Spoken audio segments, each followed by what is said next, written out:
नमस्कार, आप देख रहे हैं राजधानी हलचल न्यूज। आपके साथ में हूं वैशाली। आइए नजर डालते हैं आज की खबरों की ओर। भारतीय जनता पार्टी के राष्ट्रीय अध्यक्ष जगत प्रकाश नड्डा जबलपुर में आयोजित शक्ति केंद्र प्रमुख बूथ अध्यक्ष त्रिदेव सम्मेलन को संबोधित किया। राष्ट्रीय अध्यक्ष ने कार्यकर्ताओं से स्थानीय प्रत्याशी को विजय बनाने के साथ ही देश भर में भाजपा को बड़े अंतर से विजय बनाने का आह्वान किया है। उन्होंने कार्यकर्ताओं से भाजपा सरकार की जन कल्याणकारी योजनाओं को जन जन तक पहुंचाने और अपने अपने बूथ स्तर पर 100% मतदान कराने की अपील की है। नड्डा ने कहा कि भाजपा 18 करोड़ लोगों की पार्टी है, लगभग 1,16,000 शक्ति केंद्र है, लगभग 6,40,000 बूथ की समिति है। किसी राजनीतिक दल के पास इतनी ताकत नहीं है कि 2024 में भाजपा अपना ही रिकॉर्ड तोड़कर 400 से अधिक सीटों पर जीत की जाएगी। भाजपा दुनिया की सबसे बड़ी पार्टी है, जिसके 94 सांसद, राज्यसभा में 1500 विधायक और 200 मेयर हैं। आज भारत के यशस्वी प्रधानमंत्री मोदी जी के नेतृत्व में विश्व की 5वीं सबसे बड़ी अर्थव्यवस्था है, जो आने वाले समय में तीसरी सबसे बड़ी अर्थव्यवस्था होगी। ऑटोमोबाइल के क्षेत्र में तीसरे नंबर है। ये आदरणीय प्रधानमंत्री नरेंद्र मोदी जी के नेतृत्व में देश की ताकत है। भारत सौभाग्यशाली है, देश के पास नेता, नीति, नियत और निर्णय लेने की ताकत है। भाजपा पॉलिटिक्स ऑफ परफॉर्मेंस और रिपोर्ट कार्ड को लेकर आगे चलती है।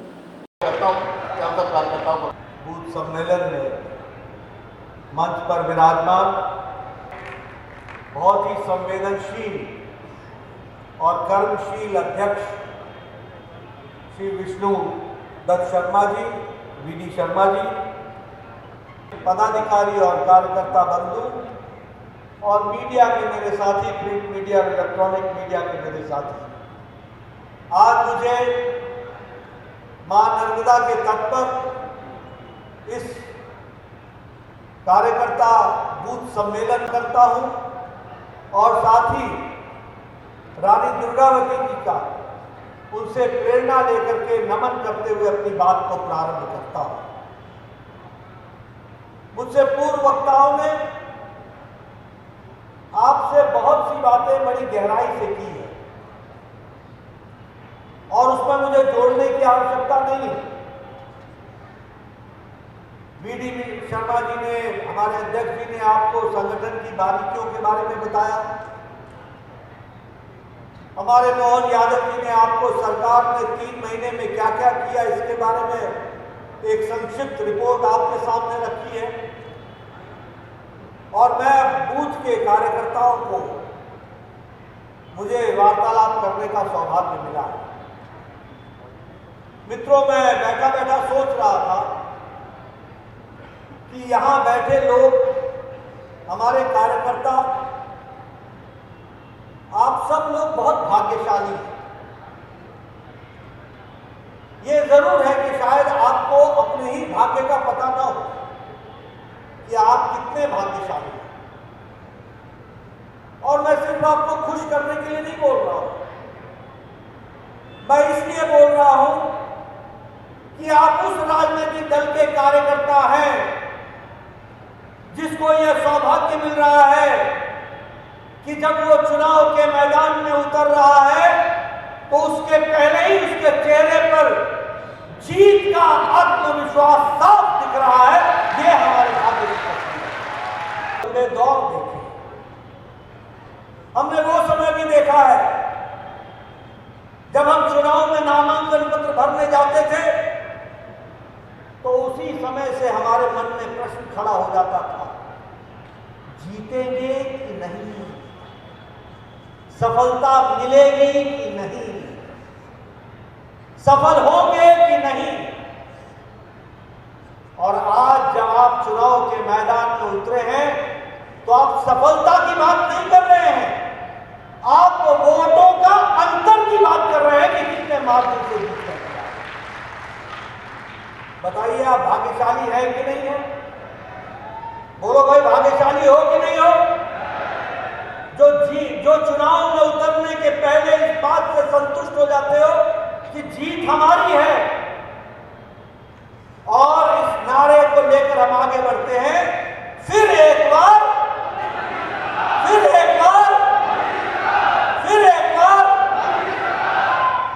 और आपको मैं एक बात और बताना चाहता हूं कि आप इसलिए भी भाग्यशाली हैं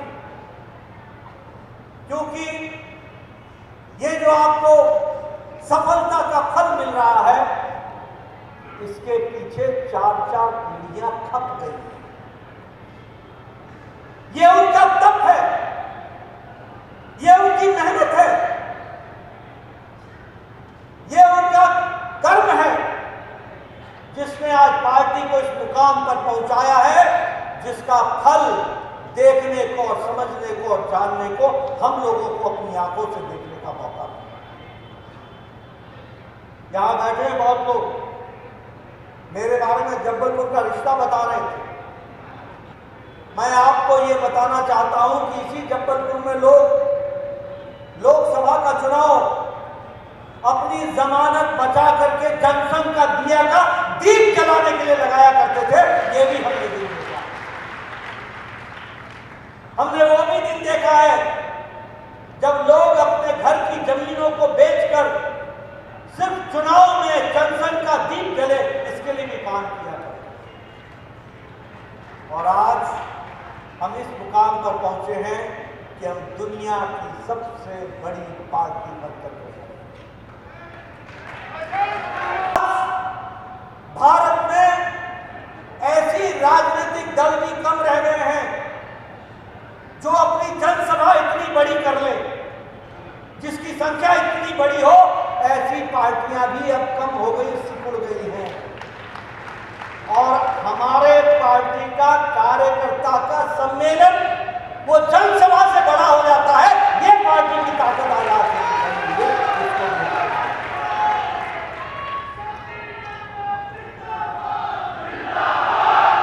इसलिए मित्रों, अब मेरी दूसरी बात सुनना, जब खानदान में लोगों के तप के कारण कोई परिवार, कोई पार्टी आगे बढ़ जाती है और उस खानदान के लोग अगर लापरवाह हो जाते हैं तो जीत बिफरने में भी समय नहीं लेती। इसलिए हमारे कंधों पर बहुत बड़ी जिम्मेवारी है। 4-4 पीढ़ियों की तप को हमको संभाल कर रखना है। आशीष दुबे को सिर्फ हमने लोकसभा में नहीं भेजना है, हमने भारत का रिकॉर्ड बनाना है कि मोदी जी के नेतृत्व में 400 पार करके हमको दिखाना है। और इसीलिए मैं आप सब लोगों से गुजारिश करना चाहता हूं, आप इन बातों को गहराई से समझें। मित्रों, कौन सी पार्टी है आज भारत में जो वैचारिक निष्ठ पार्टी हो? एक पार्टी बता दो। आश्चर्य के साथ देखते हैं, हम सब लोकतंत्र के संवाहक हैं। सरकार के माध्यम से हमने कुछ फैसले लिए, वो फैसले आप तक पहुंचे होंगे। कितने छोटी छोटी बात लेकिन महत्व की बात। हमने निर्णय किया कि अगर कैबिनेट कहीं होगी तो पहली कैबिनेट होगी जबलपुर में रानी दुर्गावती को प्रणाम करते हुए, हमारी बहादुर वीरांगना जिसने अकबर जैसे एक अलग प्रकार के बहुत बड़े साम्राज्य के शासक को चुनौती दी और चाहे प्राण चले गए लेकिन आन नहीं जाने दी। ये जो बहादुरी हमारे क्षेत्र की है, ये इस बात की ललायत करती है कि काल के प्रवाह में समय के साथ हमारी दृष्टि देशभक्ति के साथ होना चाहिए। हमारी दृष्टि राजनीतिक समझदारी की भी होना चाहिए। दुर्भाग्य के साथ कहना पड़ रहा है, राजनीतिक फलक पे वर्तमान का एक अलग समय चल रहा है। उस समय का विश्लेषण करोगे तो हमको हमारी जवाबदारी और बढ़ जाएगी। आप अंदाज तो लगाओ, हमारे एक तरफ ऋषितुल्य प्रधानमंत्री नरेंद्र मोदी जी, जोरदार ताली बजाओ नरेंद्र मोदी जी के लिए। नादान लोग कहते हैं इनके बाल बच्चे नहीं है, एक मूर्ख आदमी अपनी इस टाइप की बात करता है, लेकिन मोदी जी का जवाब कितना उदात्त है। उन्होंने कहा 142 करोड़ मेरे देशवासी है, परिवारवासी है, जवाब है। ये जवाब हमको 56 इंच के सीने वाले के साथ जोड़ता है। एक तरफ मोदी जी ने कहा था ना खाऊंगा ना खाने दूंगा, और जो कहा वो करके दिखाया, क्योंकि मोदी है तो आप अंदाज लगा लो। ये खाने वाले और जिनने नकली नहीं हुआ, सबसे पहले बड़ा भव्य आलीशान बंगला बनाया और एक के बाद एक झूठ बोलते गए। जनता तो जैसे जानती नहीं है। मैं बड़े दुर्भाग्य के साथ कहना पड़ रहा हूँ, इसलिए आपकी जवाबदारी बताना चाहूंगा, क्योंकि हम पोलिंग के कार्यकर्ता हैं। अरे भाई, किसी पे भी आरोप लगे तो लोकतंत्र में हम अगर चुने जाते हैं तो जनता के वोट से चुने जाते हैं।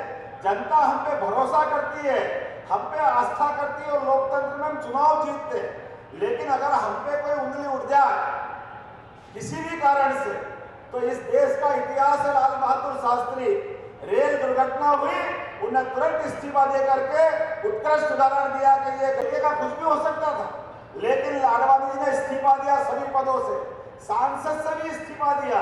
ये लोकतंत्र की गौरव परंपरा है। और उन्होंने कहा जब तक कोर्ट मुझे निर्दोष नहीं कर दे मैं कोई पद नहीं लूंगा। ये हमारा अपना लोकतंत्र का उदाहरण है। और उसके उल्टे एक मंत्री जेल गए, कोई फर्क नहीं पड़ा, इतनी मोटी चमड़ी के, भाजपा को गाली बकते रहिए, सबको गाली बकते रहिए। दूसरे मंत्री जेल गए, 21 नेता जेल चले गए, लेकिन कोई फर्क नहीं पड़ रहा। लेकिन हद तो तब कहोगे जब खुद का नाम भी आया, और खुद का नाम आया तो खुद ने जेल जाने के बाद भी अपने आप को मुख्यमंत्री से मुक्त नहीं किया। तो मित्रों, ये जान के चलो कि ये आजादी के बाद लोकतंत्र की सबसे बड़ी परीक्षा हमारी आपकी है कि ऐसा पदलोलुप व्यक्ति जो प्रत्येक मतदाता का अपमान कर रहा है, वो जेल नहीं गए, ये प्रत्येक मतदाता का सम्मान जेल गया है। इस जेल के अंदर जाने वाले कलंक को जनता के सामने ले जाना पड़ेगा कि केजरीवाल जी, आप जेल नहीं गए, जिन जिन लोगों ने आप पे विश्वास किया उनके विश्वास का गला आपने घोटा है, उनका सम्मान आपने गिराया है, उनको अपमानित किया है। इसलिए लोकतंत्र की इस लड़ाई में मोदी जी ने जो बात कहा है, ना खाऊंगा ना खाने दूंगा, तो हम सबकी जवाबदारी बनती है। ऐसे व्यक्ति सहित पूरे के पूरे माननीय राष्ट्रीय अध्यक्ष जी बताएंगे, पूरे के पूरे कुंबे में सब जमानत पे है। हमको सबको अपने बूथ पे जा करके ये जो नए वोट बढ़ाना है, इसी की बात करना है। क्योंकि पिछली बार माननीय मोदी जी ने एक नारा दिया था, माननीय नड्डा जी ने नारा दिया था कि एपी के मन में जोरदार विधानसभा की सीट जीती थी, और उस प्रचंड बहुमत के आधार पर जब सरकार बनी तो हमने सरकार के फैसले कैसे किए। हमारा पहला फैसला, प्रत्येक जिले के अंदर युवाओं के लिए एक एक्सीलेंस कॉलेज खुलना चाहिए। हमने पहला निर्णय किया युवाओं के लिए। आप बताइए, एक्सीलेंस कॉलेज खुलना चाहिए कि नहीं खुलना चाहिए?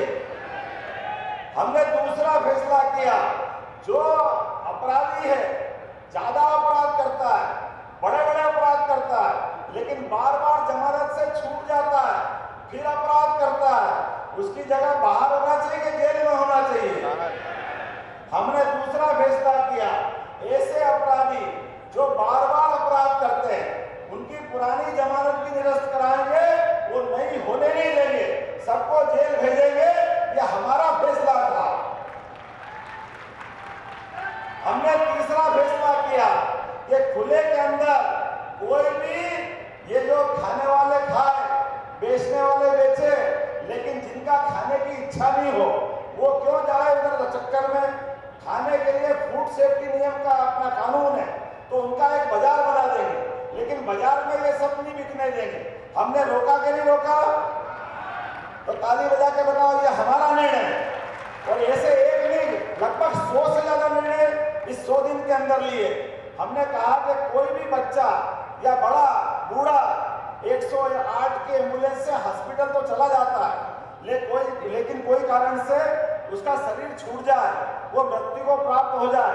अब गरीब आदमी है, गांव जाना है, मोहल्ले में जाना है, किसी स्थान पे पहुंचना है, वो लाश को हाथ में लेके जा रहा है, वो ऑटो रिक्शा में लेके जा रहा है, ठेले पे लेके जा रहा है, साइकिल रिक्शे पे लेके जा रहा है। पूरी मानवता कलंकित होती है। हमारी सरकार में ये नहीं चलेगा। हमारी सरकार ने निर्णय किया, किसी की भी ऐसी मृत्यु होगी सरकार घर तक छोड़वाएगी। ये हमारा अपना फैसला। बोला ये फैसला करना चाहिए कि नहीं करना चाहिए? हमने कहा कि सरकार के आधार। इस खबर में फिलहाल इतना ही। आगे की तमाम अपडेट्स जाने के लिए जुड़े रहें राजधानी हलचल न्यूज के साथ। नमस्कार।